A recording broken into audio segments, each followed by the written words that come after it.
Diqqət, diqqət! Danışır Xalq jurnalistikası. Salam, axşamınız xeyir. Studiyada Elvin Basqallı, efirdə son xəbərdir. Müdafiə Nazirinin təsdiq etdiyi 2026-cı ilin hazırlıq planına uyğun olaraq Azərbaycan Hərbi Hava Qüvvələrinin aviasiya bölmələrində təlim məşq uçuşları icra edilib. Müdafiə Nazirliyinin məlumatına görə əvvəlcə uçuş heyətinin sağlamlıq vəziyyəti yoxlanılıb. Təhlükəsizlik qaydaları çatdırıldıqdan sonra aviasiya vasitələrinə baxış keçirilib. Sonra təlim məşq planına əsasən GF-17C, Su-25ML, Su-25 və L-39 tipli təyyarələrlə praktiki uçuşlar yerinə yetirilib. Təlimlərdə pilotlar fərdi və qrup şəklində uçuşlar edərək hava məkanında qarşılıqlı fəaliyyət, şərti döyüş tapşırıqlarının və taktiki manevrlərinin icrası, hədəflərin aşkarlanaraq məhv edilməsi, eləcə də xüsusi hallarda düzgün qərar qəbul etmə üzrə bacarıqlarını inkişaf etdiriblər.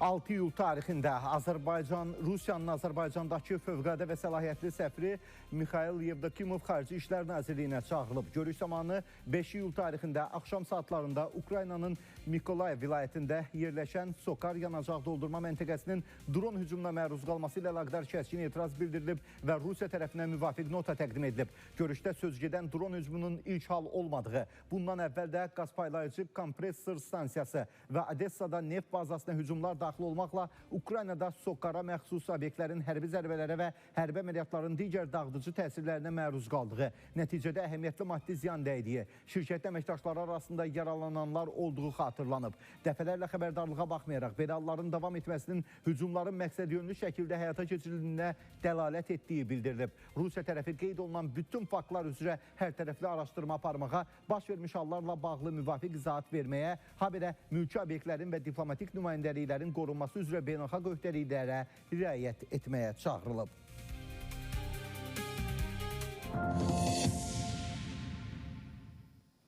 Bu arada qeyd edim ki, yeni qaynar xəttimiz var. 050 8 104 104.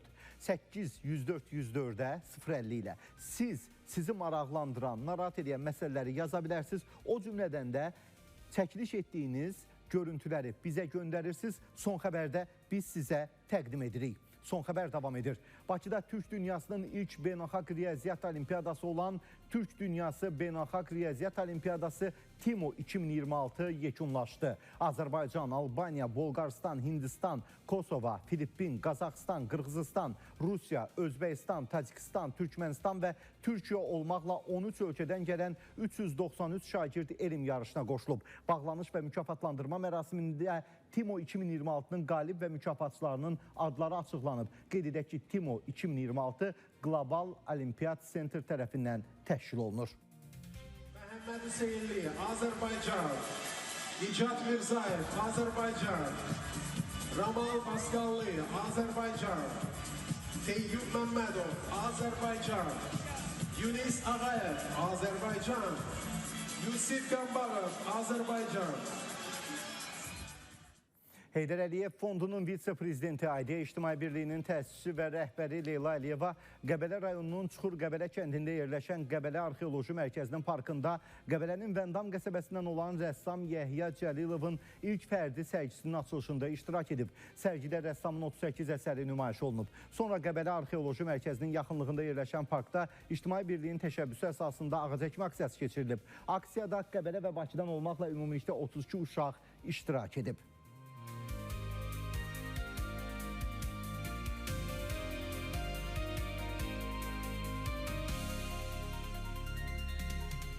Xəbərin sonu yoxdur, son ünvanı var. Xəbər deyəndə isə ilk ağlınıza son xəbər gəlsin və telefonunuza yazın bu nömrəni 050 8 104 104. Bu bizim qaynar xəttimizdir, WhatsApp nömrəmizdir. İşıqlandırılmasını istədiyiniz mövzularla bağlı çəkiliş edin, bizə göndərin və biz də bütün Azərbaycana təqdim edək. Fövqəladə Hallar Nazirliyi gözlənilən küləkli hava şəraiti ilə əlaqədar çimərliklərə üz tutan vətəndaşlara müraciət edib. İyulun 7-sində və 8-də Bakıda və Abşeron yarımadasında küləkli hava şəraitinin olacağını nəzərə alaraq Fövqəladə Hallar Nazirliyi əhaliyə müraciət edərək küləkli havada dənizə girməyin təhlükəli olduğunu bir daha xatırladır və müvafiq təhlükəsizlik qaydalarına ciddi riayət etməyə çağırır. Unutmayın, qaydalara biganəlik həyatımıza təhlükədir. Təhlükə zamanı 112-yə zəng edin.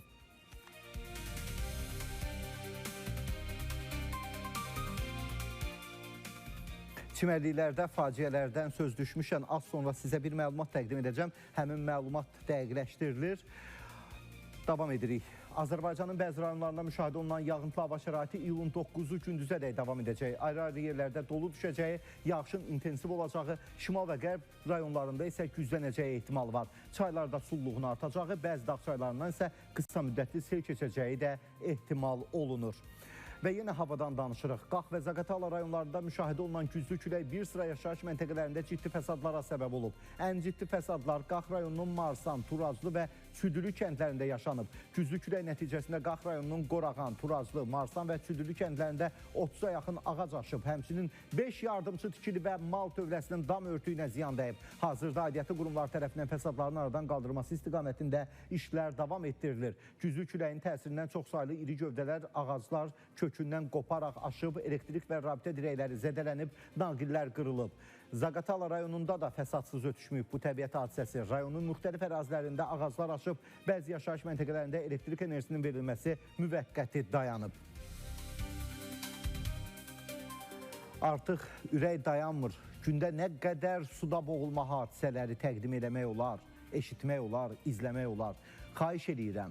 Xahiş eləyirəm, ehtiyatlı olun. Xüsusən də bu xəbərdarlıqlara ciddi yanaşaq. Bax, məsələn, sabah və birisi gün üçün biraz öncə sizə təqdim etdim. Fövqəladə Hallar Nazirliyi deyir ki, Bakıda və Abşeron yarımadasında güclü külək olacaq, çimərliklərə getməyin. Əziz valideynlər, hər kəs öz qohumun, əqrəbəsin bildirsin. Sabah, birisi gün getməyin çimərliklərə, özünüz də getməyin. Məsələn, bugün Bakı şəhəri Xəzər rayonu Mərdəkan qəsəbəsində ən yaxın sularda xilas etmə məntəqəsindən 2 kilometr aralı.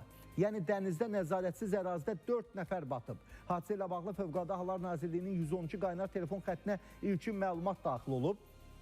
Şifahi məlumat sizə təqdim edirəm. Deməli, dərhal Fövqəladə Hallar Nazirliyinin kiçik həcmli gəmilərə nəzarət və sularda xilas etmə Dövlət Xidmətinin dalğıc xilas ediciləri axtarışlara cəlb olunub. Həyata keçirilən operativ xilas etmə əməliyyatı sayəsində vətəndaşlar 51 yaşlı Məmmədov Rasim Qəhrəmanoğlu və onun 9 yaşlı oğlu Məmmədzadə, onun 9 yaşlı qızı Məmmədzadə Aytən Rasim qızı xilas edilib.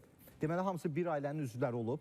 Axtarışlar nəticəsində dalğıcılar tərəfindən 21 yaşlı Məmmədov Raul Rasimoğlunun meyidi suda tapılıb, çıxarılıb, aidiyyatı üzrə təhvil verilib. Hazırda suda batdığı ehtimal olunan digər vətəndaş 19 yaşlı Məmmədzadə Zeynəb Rasim qızının axtarışları davam etdirilir. Və bu deməkdir ki, 4 nəfər bir ailənin üzvü batıb, ata və qızı xilas edilib, amma bir qız axtarılır, hələ tapılmayıb və oğul isə suda batıb və onun meyidi tapılıb. Dəhşətli hadisədir.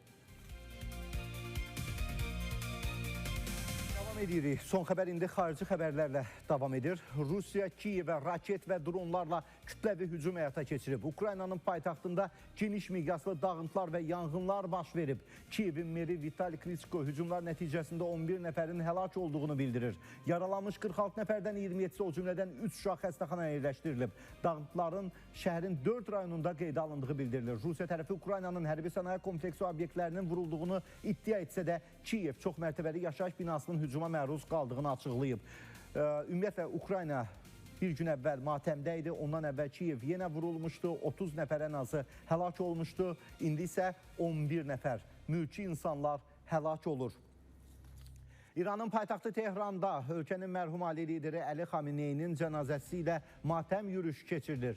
Yürüyüşə yüz minlərlə sakin qatılıb. Əli Xameneyinin cənazəsi Enqilab küçəsindən Azadi meydanına qədər aparılır. Orada artıq 1 milyondan çox vətəndaşın toplaşdığı bildirilir. Havaların isti keçməsini nəzərə alaraq yanğın söndürən maşınlar yürüyüş iştirakçılarını şlanklardan su ilə isladır. Təhlükəsizliyə İslami İnqilabı Keşikçiləri Korpusunun silahlı əməkdaşları nəzarət edir. Yürüyüş başa çatdıqdan sonra cənazə İranın əsas dini mərkəzi olan Qum şəhərinə göndəriləcək. Sabiq rəhbərin cənazəsi iyulun 8-də İraqa aparılacaq. Orada Kərbəla və Nəcəf şəhərlərində ayrıca vida mərasimləri keçiriləcək. İyulun 9-da isə Ayətullah Seyid Əli Xameneyi öz vəsiyyətinə uyğun olaraq Məşhəd şəhərində torpağa tapşırılacaq.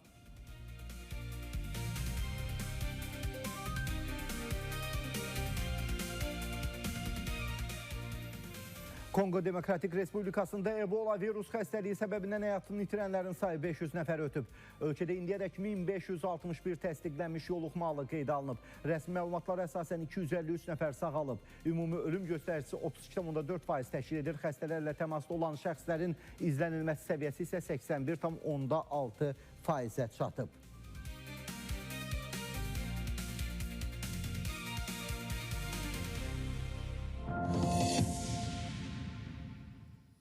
Qaynar xəttimizi, WhatsApp nömrəmizi sizə xatırladıram. 050 8 104 104. Bu bizim qaynar xəttimizdir, WhatsApp nömrəmizdir. İşıqlandırmasını istədiyiniz mövzularla bağlı bizə yaza və video göndərə bilərsiniz. Bugün düzdür, qaynar xətt videoları sizə təqdim etmirəm. Həftə sonu hamısını yığıb sizə təqdim edəcəyik. Yəni bu bir vətəndaş jurnalistikasıdır. Vətəndaş özü onu maraqlandıran və narahat edən məsələlərlə bağlı çəkiliş edir, son xəbərə göndərir. Xəbərin son ünvanında özünü, öz problemini görür.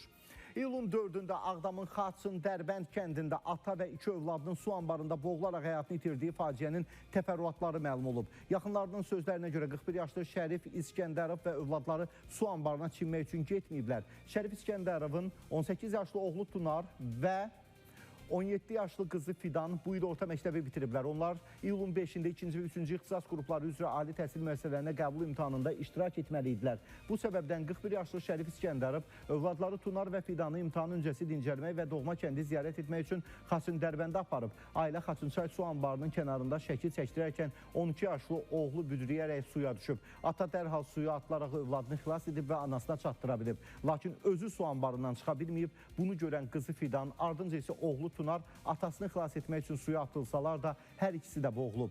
Hadisə zamanı uşaqların anasının fəryadını eşidən yaxınlıqdakı şəxslər hadisə yerinə gəliblər. Onlar qadının da özünü su anbarına atmasının qarşısını alıblar. Dəhşətli ailə faciəsi. Qaynar xəttimiz 055 804 104-dür. Yeni nömrədir. Siz də yazın, yadınızda qalsın. Bundan sonra sizi maraqlandıran məsələlərlə bağlı məhz bu nömrə sizə tez-tez lazım ola bilər.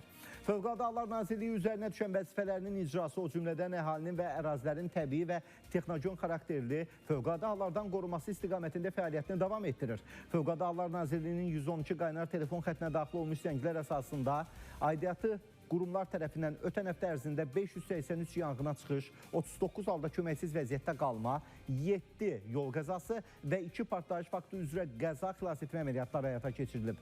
Görülmüş təcili və təxirə salınmaz tədbirlər nəticəsində yanğınların operativ söndürülməsi, insanların həyatının xilas olunması təmin edilib. Ümumilikdə Nazirliyin qüvvələri tərəfindən ötən həftə ərzində 9-u az yaşlı olmaqla 48 nəfər xilas edilib, 6 nəfər xəsarət alıb, 15 nəfərin meyidi təhvil verilib. İyulun 5-də Şərurun Püsyan kəndi ərazisində qeydə alınan ağır yol qəzasında bir ailənin 3 üzvü, ata, ana və 1 yaşlı uşaq həlak olub. İlkin araşdırma zamanı məlum olub ki, Şərur rayon sakini Rəşad Məmmədov idarə etdiyi Lifan markalı avtomobillə hərəkətdə olarkən hazırda istintaqa məlum olmayan səbəbdən idarəetməni itirərək qarşıdan gələn nəqliyyatın hərəkət zolağına çıxıb və həmyerlisi Nəvai Həsənovun idarə etdiyi Vaz markalı avtomobillə toqquşub. Nəticədə Nəvai Həsənov və sərnişinləri, həyat yoldaşı və azyaşlı övladı hadisə yerində həlak olub. 7 yaşlı qızı, eləcə də Rəşad Məmmədov, yəni digər sürücü, müxtəlif dərəcəli bədən xəsarətləri ilə xəstəxanaya yerləşdirilib. Faktla bağlı cinayət işi açılıb, araşdırma aparılır. İyulun 4-ü paytaxtın Yasamal rayonunda baş verən partlayışda ölən yeniyetmə qız isə bir neçə gün əvvəl ali məktəbə qəbul imtahanı veribmiş. 158 saylı orta məktəbdən məzun olan 16 yaşlı Zəhra İsrafilova iyulun 5-i ikinci cəhd imtahanında iştirak edəcəkmiş. Amma tələyin işi. Qeyd edək ki, hadisə Ümid Ələkbərov küçəsində 2 mərtəbəli evdə baş verib. Partlayış nəticəsində Zəhra İsrafilova həlak olub, daha 3 nəfər xəsarət alıb. Hadisənin qaz sızmasından baş verdiyi ehtimalı edilir. Sabirabadda isə piyadanın ölümünə nəticələnən yol qəzası olub. Hadisə ötən gün rayonun mərkəzi küçələrindən birində qeydə alınıb. 41 yaşlı rayon sakini Amid Əsgərovu miniş avtomobili vurub. O aldığı ağır bədən xəsarətləri nəticəsində hadisə yerində dünyasını dəyişib. Faktla bağlı araşdırma aparılır. Bakıda piyadaların həyatlarını təhlükəyə ataraq sürətli avtomobil yollarına çıxmasına tez-tez rast gəlinilir. Belə hadisələrdən biri də Heydər Əliyev prospektinin Sabunçudan keçən hissəsində baş verib. Gənc oğlan dəmir məhəccərləri aşaraq avtomobillərin sürətlə hərəkət etdiyi yola özünü atıb. Onu vurmamağa çalışan sürücülər sürəti azaldaraq qəza şəraiti yaratmaq məcburiyyətində qalıblar.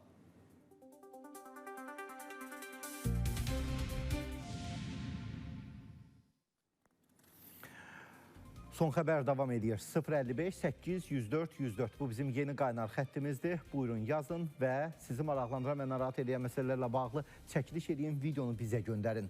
Fövqəladə Hallar Nazirliyinin 112 qaynar telefon xəttinə Bakı şəhəri Binəqədi rayonu Bakı Beynəlxalq Avtovağzal kompleksinin yaxınlığında avtobusda yanğın baş verməsi barədə məlumat daxil olub. Dərhal Fövqəladə Hallar Nazirliyinin Dövlət Yanğından Mühafizə Xidmətinin qüvvələri əraziyə cəlb olunub.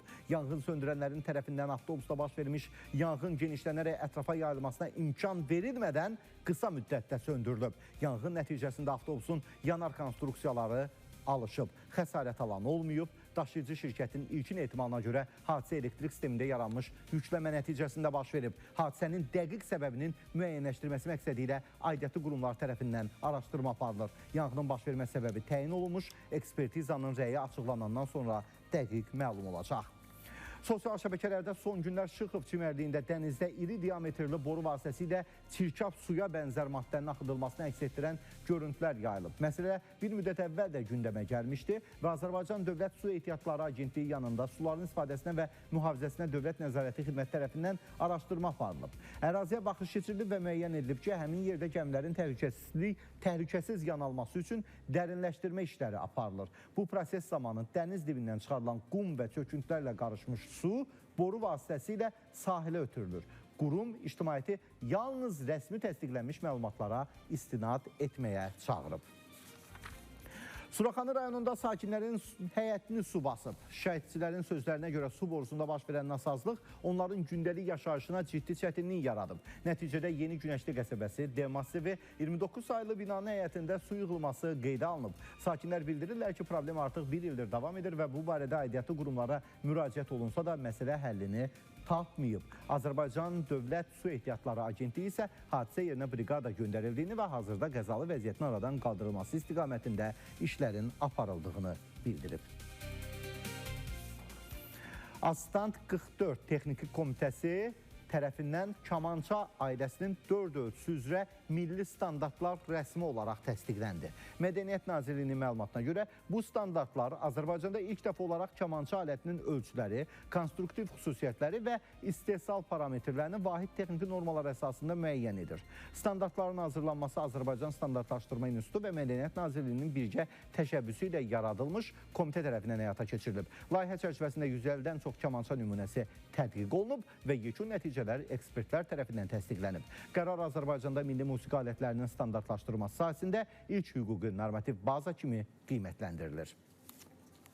Paytaxtda hamını təəccübləndirən görüntülər yayılıb. Hündür mərtəbəli binanın damına çıxan azyaşlı orada velosiped sürməyə başlayıb. Onun bu görüntüləri digər hündür mərtəbəli binada yaşayan sakinlər tərəfindən amban lent alınıb. Azyaşlının binanın damında velosiped sürdüyü binanın Texniki Universitetin keçmiş yataqxanası olduğu bildirilir bu binanın. Bu, belə deyək, dəhşətli, təhlükəli görüntülər sosial şəbəkələrdə bugün geniş müzakirə olunub. Bakının Yasamal rayonu Ümid Ələkbərov küçəsində yolun çökmüş hissəsi sürücülər üçün təhlükəyə çevrilib. Yoldakı belə deyək, quyuların ətrafındakı asfalt örtüyündə yaranan çöküntü avtomobillərə ziyan vurur. Sürücünün sözlərinə görə avtomobil çuxura düşdükdən sonra 2 təkəri yararsız hala düşüb, ümumilikdə 800 manat ziyan dəyib. Qeyd edək ki, məsələ ilə bağlı aidiyyatı quruma da sorğu ünvanlanıb. Bakının Suraxanı rayonunun Hövsan qəsəbəsində yol qəzası olub. Hadisə bugün səhər saat 7 radələrində qeydə alınıb. Hadisə zamanı Kia markalı avtomobillə Çanqan markalı nəqliyyat vasitəsi toqquşub. Nəticədə bir nəfər xəsarət alıb.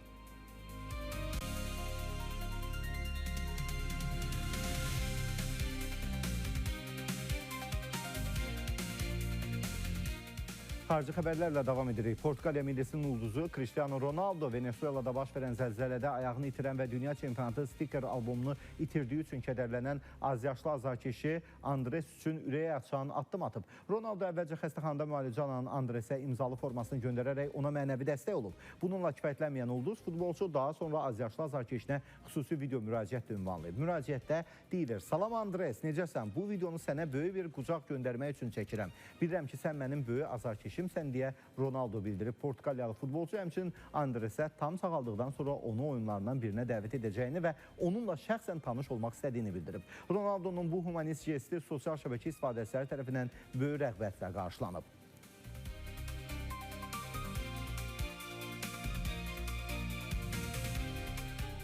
Braziliya millisi dünya çempionatının 8-də 1 final mərhələsində Norveçə 1-2 hesabı ilə məğlub olaraq turnirlə vidalaşıb. Qarşılaşmadan sonra Cənubi Amerikalı futbolçuların dərin məyusluğu diqqət çəkib. Xüsusilə komandanın ulduzu Neymar göz yaşlarını saxlaya bilməyib.